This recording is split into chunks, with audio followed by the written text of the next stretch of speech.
Story 1. It was during my senior year at Allegheny College, a small liberal arts school nestled in the dense forests of northwestern Pennsylvania. I'd been an avid hiker and camper since my days in the Boy Scouts, and I'd spent countless weekends exploring the trails around campus. But as my final year was winding down, I felt the urge to take on a more significant challenge before graduation. That's when I heard about the Black Forest Trail. It was a grueling 42-mile loop through some of the most remote terrain in the state, far from the beaten path of casual day hikers. It seemed like the perfect way to cap off my college hiking career. I managed to convince my roommate, Jake, to join me. He wasn't much of an outdoorsman, but he was always up for an adventure. We planned the trip for a long weekend in late October, figuring we could complete the loop in 4 days if we pushed ourselves. The first 2 days were everything I'd hoped for. The autumn colors were in full bloom, painting the landscape in a riot of reds, oranges, and golds. We hiked from sunrise to sunset, our muscles aching but our spirits high. By the third day, we were deep in the heart of the forest, miles from the nearest road or cell signal. That night, we found a perfect campsite near a babbling creek. It was tucked away in a small clearing, sheltered by a ring of ancient hemlocks. As always, I insisted we set up camp well off the main trail. It was a habit I'd picked up years ago, a way to minimize our impact on the environment and avoid disturbing or being disturbed by other hikers. We got a fire going, heated up some freeze-dried meals, and shared a flask of whiskey as we watched the stars come out. It was one of those perfect moments in nature, the kind that makes all the blisters and sore muscles worth it. As the fire died down to embers, we crawled into our tents. The forest was eerily quiet that night. No owls hooting, no rustling in the underbrush. Just the soft murmur of the creek and the occasional creak of branches in the wind. I'm not sure what time it was when I woke up. The moon was high and bright, casting long shadows through the trees. At first, I thought it was the cold that had roused me. But then I heard it. Voices. They were faint at first, barely audible over the sound of the creek. But they were getting closer. I froze, straining my ears. Who would be out here in the middle of the night? I fumbled for my watch. 2:47 a.m. My heart started racing. This wasn't right. Even the most dedicated thru hikers wouldn't be on the move at this hour, especially not in this remote section of the trail. Slowly, carefully, I unzipped my tent just enough to peek out. To my left, I saw Jake doing the same. Our eyes met, and I saw my own fear reflected in his face. That's when they emerged from the shadows. 4 figures, moving silently through the moonlit forest. 3 men and a woman, dressed in dark clothing. They weren't using headlamps or flashlights, yet they moved with an eerie sureness, as if the darkness was no obstacle. I held my breath as they approached our campsite. They didn't seem surprised to find us there. Without a word, they settled around our cold fire pit, their faces hidden in shadow. For what felt like an eternity, no one spoke. The only sound was the pounding of my heart in my ears. Finally, Jake broke the silence. "Can we help you?" His voice cracked, betraying his nervousness. One of the men turned towards us. In the moonlight, I could just make out his features. He was older, with a gaunt face and deep-set eyes. "We're just passing through," he said, his voice low and gravelly. "Don't mind us." "It's the middle of the night," I found myself saying. "Are you lost? Do you need directions back to the trail?" The woman let out a soft laugh. "Oh, we know exactly where we are. The night is the best time to travel.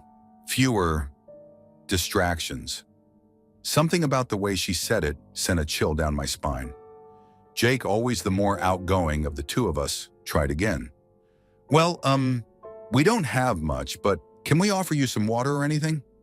The third man, who had been silent until now, spoke up. "What we need, you can't provide." His tone was flat, emotionless.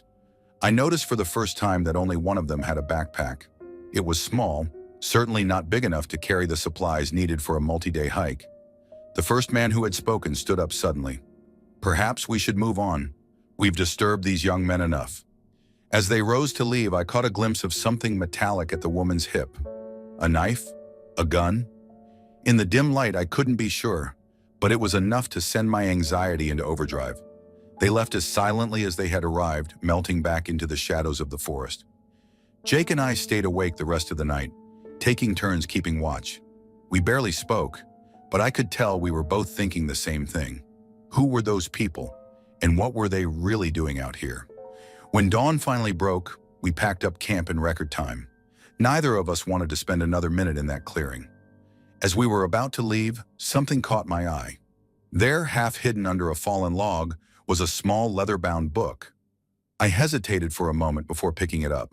It was old, the cover worn smooth by years of handling. Inside, the pages were filled with cramped, spidery handwriting. Most of it was illegible, but a few phrases jumped out at me. The veil is thinnest in the dark. Blood of the innocent. When the stars align. I slammed the book shut, my hands shaking. Without a word, I shoved it into the bottom of my pack. Jake gave me a questioning look, but I just shook my head. We needed to get out of there. We abandoned our original plan, instead taking the most direct route back to civilization. We hiked for hours without stopping, jumping at every snapped twig or rustling leaf. It wasn't until we reached the ranger station at the trailhead that I finally felt like I could breathe again. We debated whether to report our encounter, but ultimately decided against it. Who would believe us? And what would we even say? That we were spooked by some late-night hikers? Story 2.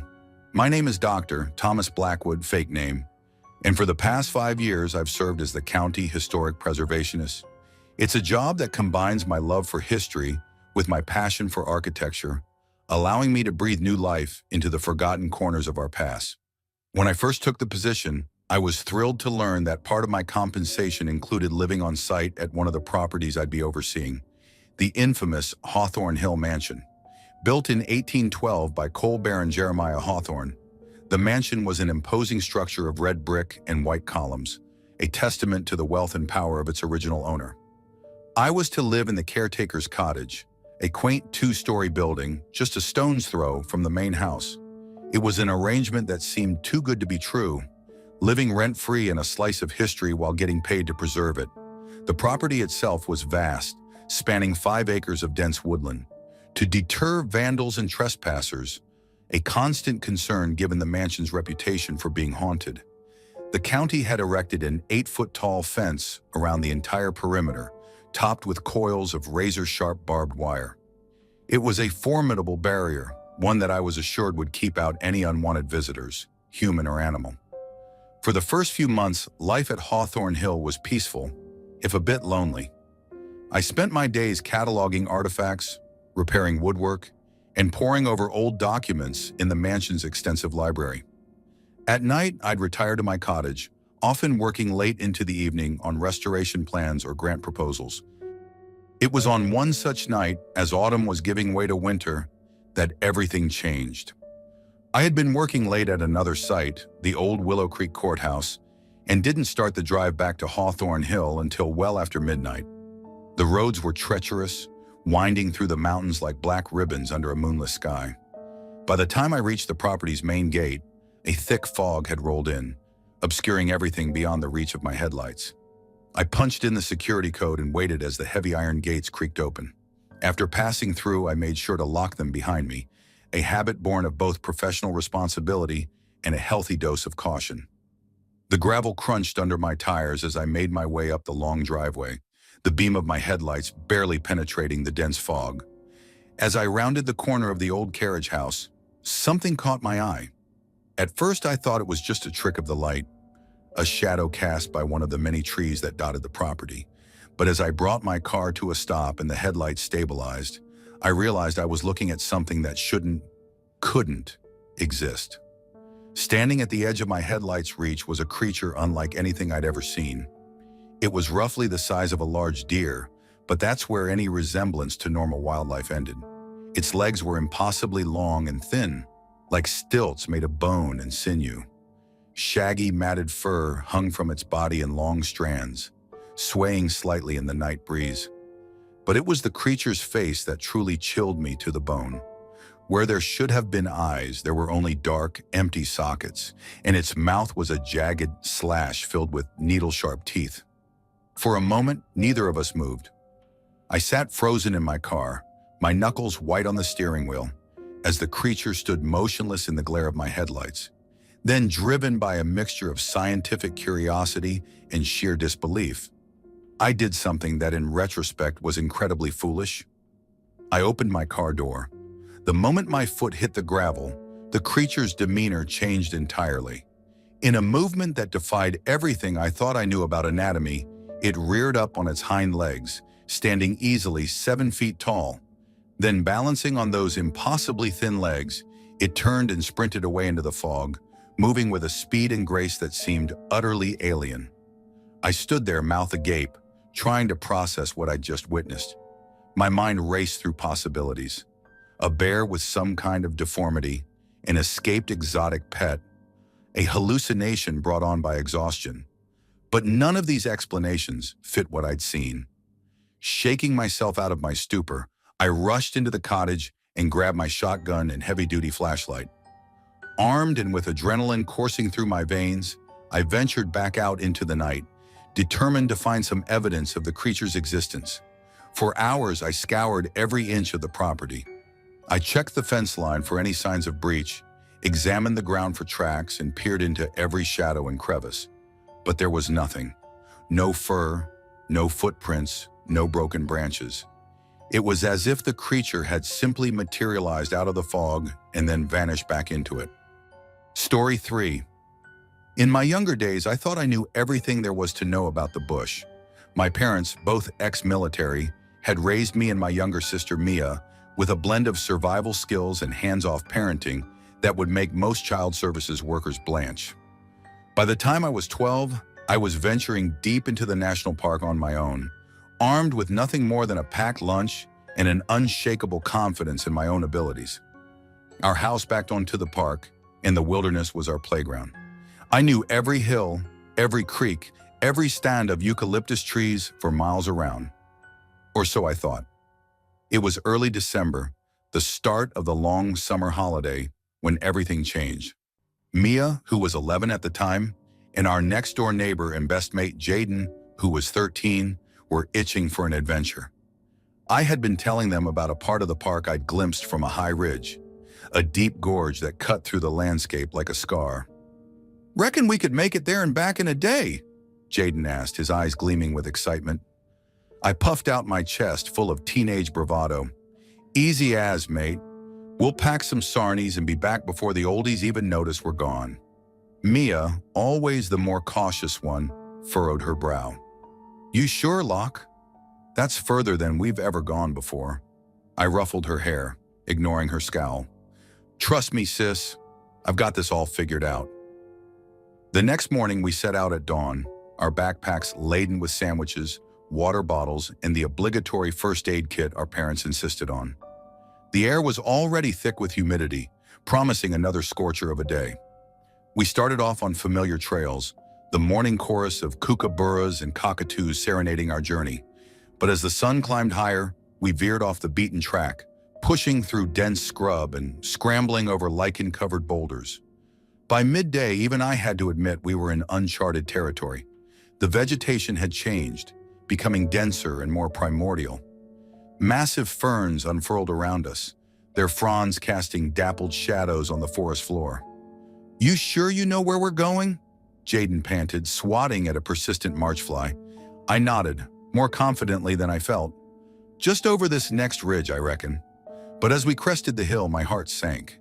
Instead of the gorge I'd promised, we were faced with another valley, choked with trees and undergrowth. Mia shot me a worried look.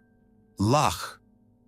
"It's fine," I cut her off, not wanting to admit I'd miscalculated. "We'll just follow this gully down. The gorge has to be around here somewhere."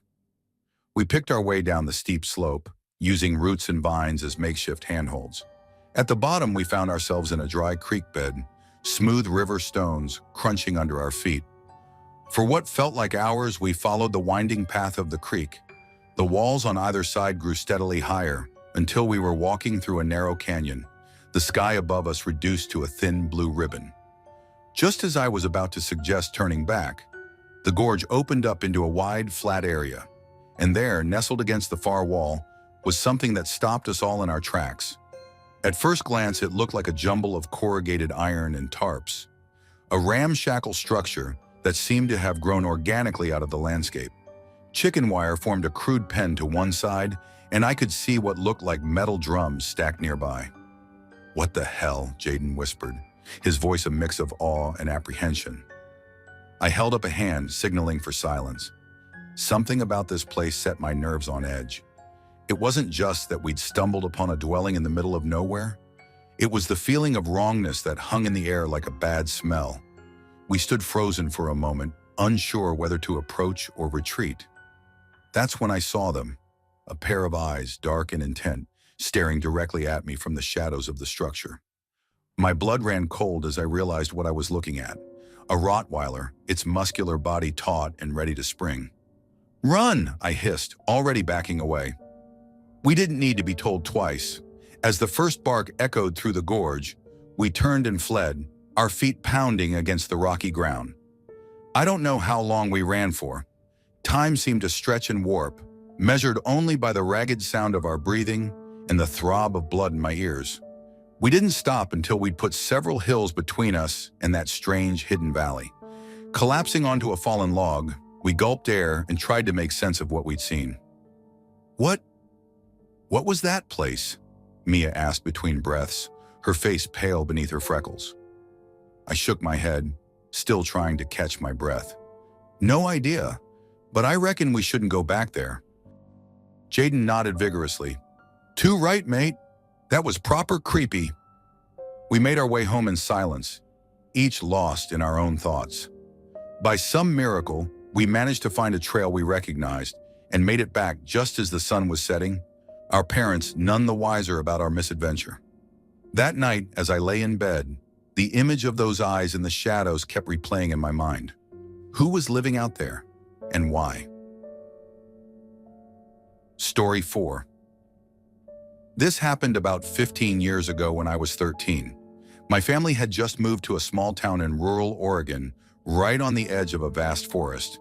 My younger sister Sarah, who was 11 at the time, and I were both pretty bummed about leaving our friends behind. But we quickly discovered that the woods behind our new house were a playground like no other. We spent every free moment exploring those trees, mapping out little creeks, finding cool rocks, and building forts. Our parents were pretty laid back and trusted us to stay safe. We always stuck to the main trails and were careful not to wander too far. One Saturday in late October, our parents decided to join us for a hike. It was one of those perfect fall days. Crisp air, leaves crunching underfoot, that earthy smell of decaying leaves. We followed our usual route, a well-worn path that led to a small clearing by a babbling brook about a mile from our house. When we reached the clearing, Sarah and I were itching to show our parents a cool rock formation we'd found a little further upstream. They agreed to let us go check it out while they rested. We promised to be back in 20 minutes tops. Sarah and I set off, following the creek. We'd done this dozens of times before, so we weren't worried about getting lost. But after about 10 minutes of walking, something felt off. The trees seemed denser, older somehow. The light filtering through the canopy had a strange greenish tint that I'd never noticed before. "Hey, Sarah," I said, slowing down. "Does anything seem weird to you?" She nodded, her eyes wide. "Yeah, it's like everything's different." We were about to turn back when we saw it, a clearing up ahead with what looked like a building. Curious, we pushed forward. As we got closer, I realized it was an old cabin, the kind you'd see in a black and white photograph from pioneer days. The cabin was in bad shape. The roof had partially caved in, and vines were creeping up the walls. But the strangest part was all the stuff scattered around it. It looked like someone had taken the entire contents of a house and dumped them in the clearing. There were old wooden chairs, a rusted metal bed frame, pots and pans, even toys and clothes. "Whoa," Sarah whispered. "What is all this?" I shook my head, equally baffled. "I don't know, but we should probably head back. Mom and Dad are going to be worried." We turned to leave, but something caught Sarah's eye. "Look," she said, pointing to a tree near the cabin. There was a bright red X painted on the trunk. As we looked around, we noticed more trees with similar markings. It was creepy, like something out of a horror movie. That's when we heard it, a faint voice calling our names. "Mom?" I shouted back. "We're coming!" We hurried back the way we came, the eerie feeling growing with each step. When we finally burst out of the trees into the familiar clearing, our parents looked different. Mom's face was pale, and Dad looked like he'd aged 10 years. "Where the hell have you been?" Mom screamed, rushing towards us. Before I could answer, she grabbed us both in a fierce hug. "What do you mean?" I asked, confused. "We were only gone for like 20 minutes, just like we said." Dad's voice was shaky when he spoke. "Kids, you've been gone for almost 5 hours. We've been searching everywhere for you." Sarah and I looked at each other in disbelief. 5 hours? That was impossible. We tried to explain about the cabin and all the weird stuff we'd seen, but our parents weren't listening. They were too relieved to have found us. As we hiked back home, Sarah and I kept trying to tell them about our experience. But the more we talked, the more it sounded like some made-up story.